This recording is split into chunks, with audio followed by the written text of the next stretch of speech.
One thing you've probably picked up on is that whenever we have come across some kind of an opportunity, we've also run into some kind of a problem. In cities at this time were very much that way. There were a great number of opportunities. There were jobs to be had. There were communities within the city to help immigrants acclimate to their new land. There were a lot of positives that were going on. But at the same time, there were also a good deal of negatives. Now, some of these are things that seem to make a lot of sense that we would think about, say housing, for example, as you get more and more people. But another issue, for example, that people don't put a lot of thought in today are things like waste management. I mean, we all go through, we put all our garbage in the garbage can, we put our garbage can out, they come pick it up, and it goes away. We don't think anything about it. Well, that is a relatively new invention, the idea of garbage collection like that. Or what about toilets, for example? We don't really think about what happens. You hit the handle and that's it. These are things that we don't really put any thought in today because it's something that we've always just had and we just are used to it. Well, this was a point in time where some of this stuff had not even been thought of yet. And you're going to see that there are some serious difficulties arising in the cities. While they did have their pluses, while they did have opportunities for income and things like that, they also had their problems. For example, city populations grew rapidly at this time. Look at the large number of people coming into New York, for example, from Europe. Okay, we're talking about a 50-year period, 20 million people. That is a huge increase. So you have a lot of people coming into a city. Now, as these people arrive in a city, not everybody was going to stay in the city in which they arrived. There were those who were going on to other places, but there were a number of people that were going to stay in that particular city.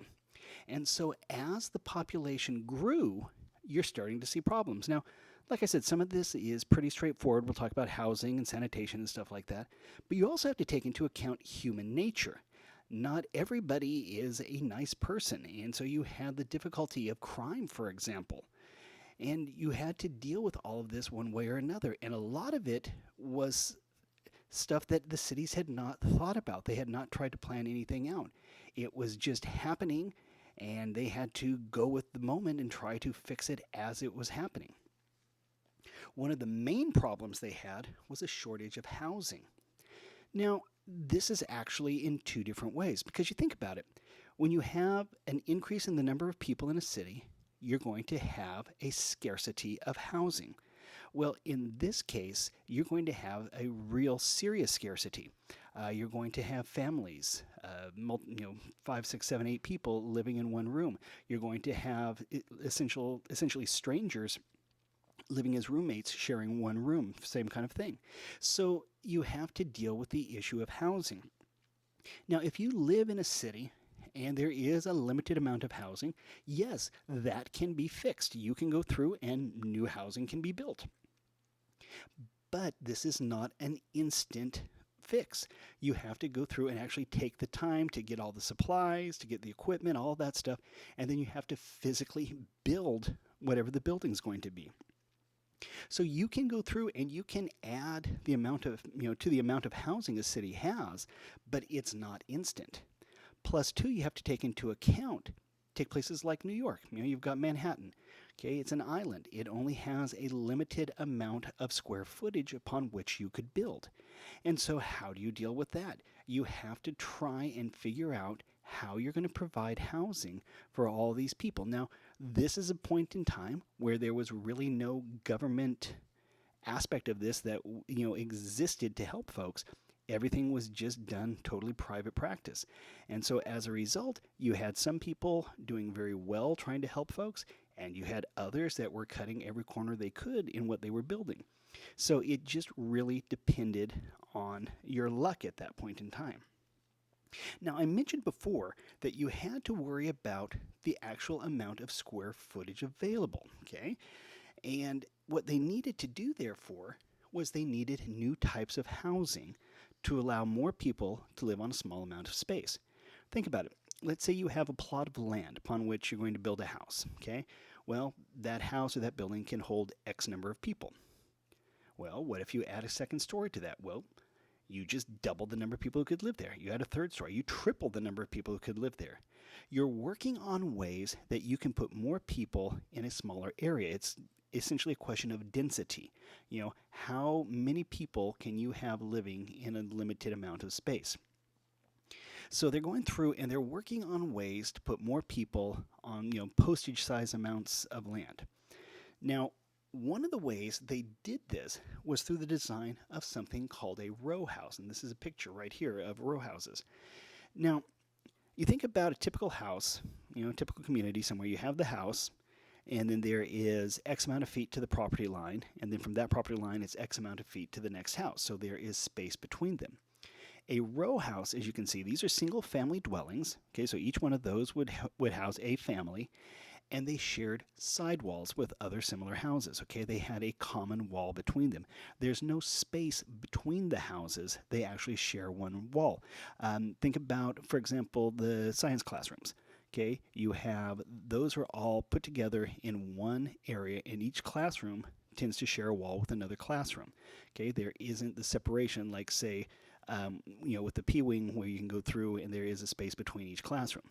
Same kind of concept here. The row houses were built to go through and put the maximum amount of people on a minimum amount of land. And you can see that it worked pretty well. I mean, generally speaking, these are going to have, I'm willing to bet, a basement plus the ground floor, the second floor, and it looks like an attic. So you're putting, ever how big the house is going to be, but on a much smaller piece of land. That way, you can get more people living in that general area, but not really expanding the land. So this is one of the ways that they went through and they increased how many people could live there. Now, this wasn't the only way, though. There was another type of housing. These were called tenements, okay? And this is an example of a tenement. You can think of it in terms of, high density residential, like a high density apartment complex of some kind or whatnot. You can see this one here, it's got 3 stories. You can see also that the terraces there are not exactly the same height, so you've got to wonder if these were 2 buildings that just kind of grew together or how they went about doing it.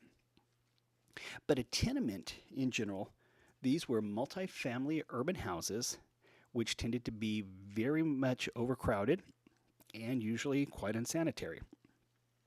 Remember, we talked about some of the different issues that were coming up. I mean, these buildings did not have indoor toilets, for example. They had what were at the time referred to as privies in the backyard. We would think of them in terms of outhouses. So you would have these multifamily dwellings like this, and you would cramp as many people as you possibly could into each individual room. Okay, the rent, might be reasonable or might not be, but the thing is, you really didn't have a whole lot of choice. And you can see here, this is 3 stories. Like I said, if they just built the one floor, well, they could only hold at 1/3 as many people. So you go through and you're putting more and more people in a smaller and smaller area.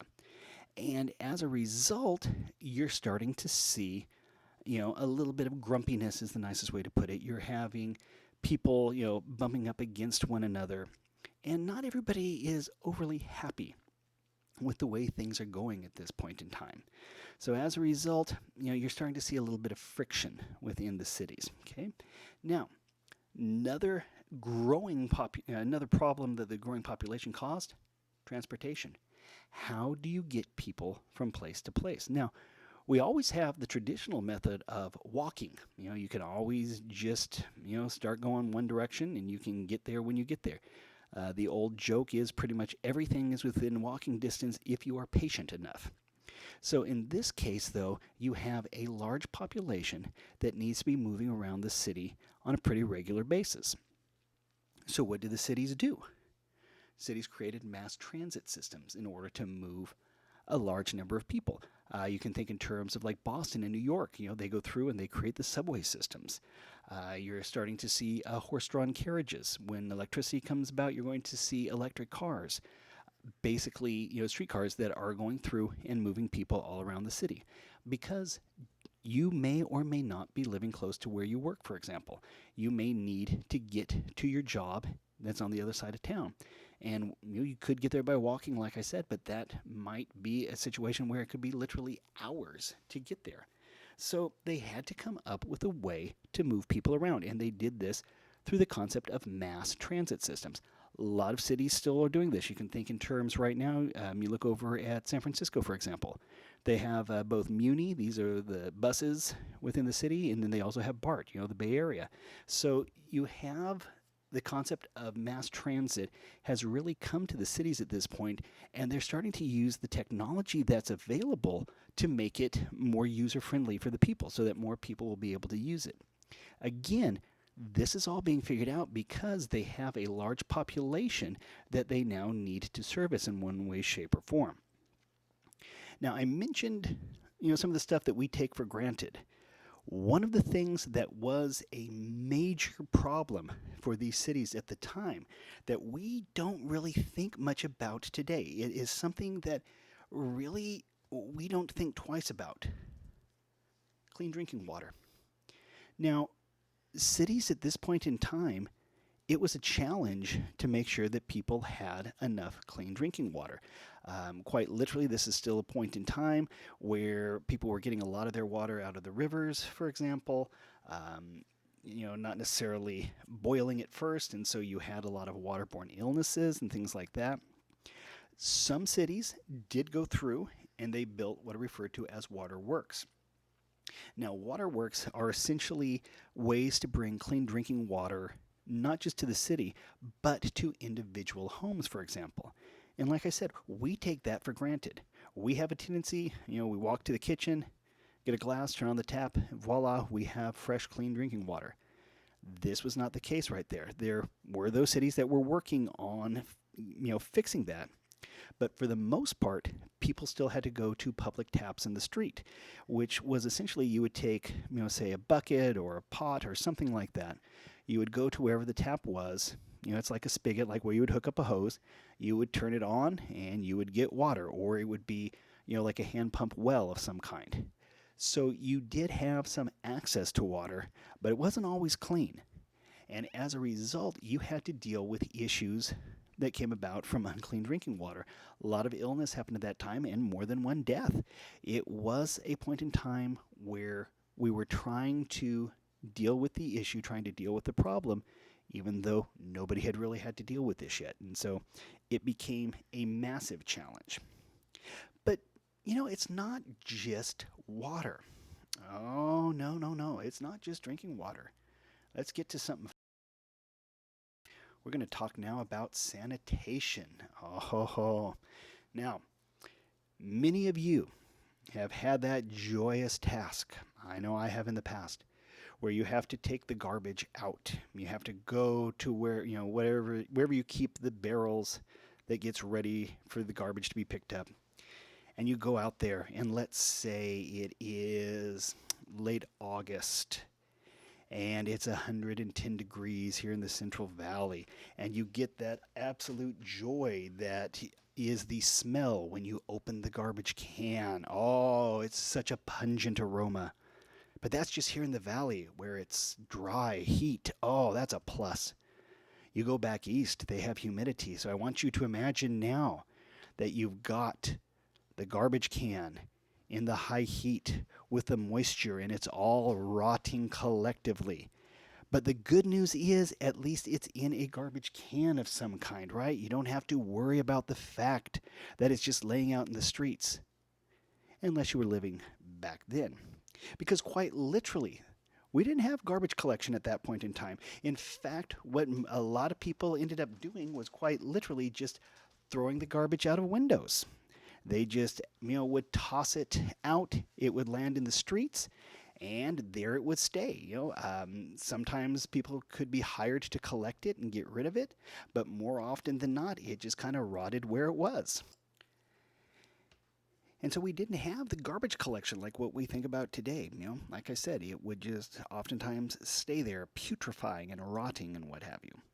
Another issue at the time that we don't think about, mentioned before about, you hit the handle on the toilet, it flushes, everything goes away.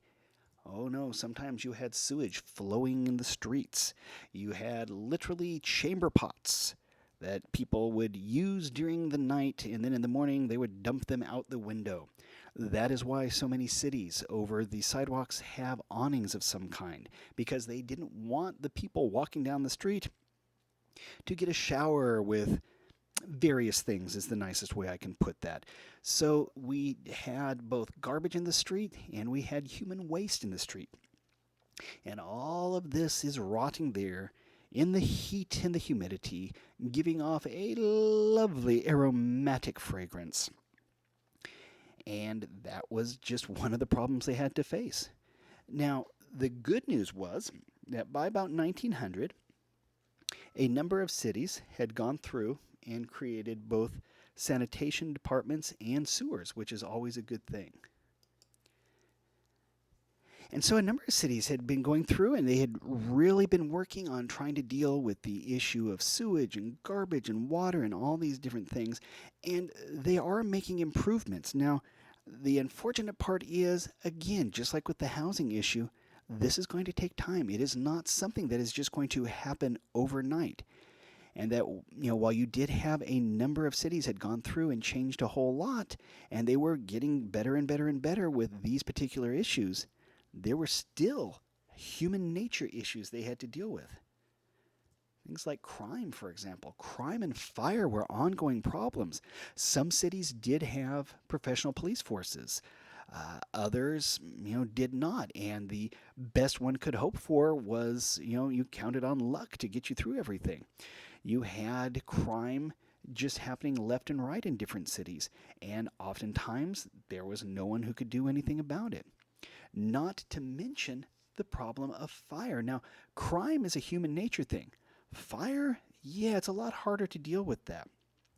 You had those overcrowded tenements, okay, and you saw how they were built. They looked rather rickety. They're all made out of wood and whatnot.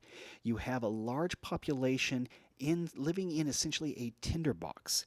And if there was an accident of some kind, if a fire were to start, you saw how closely all those were to one another. It would go through the entire building relatively quickly. And this is a time long before they had, fire hydrants and things like that ready to go. So a lack of water made fire incredibly dangerous. You had the issue of quite literally the possibility of seeing your city burn down in front of you with an untold loss of life. And all of this was just accepted as the way things were at that time. Now, as I said, the cities were improving and things were getting better. But everything takes time, and some things didn't happen quickly enough.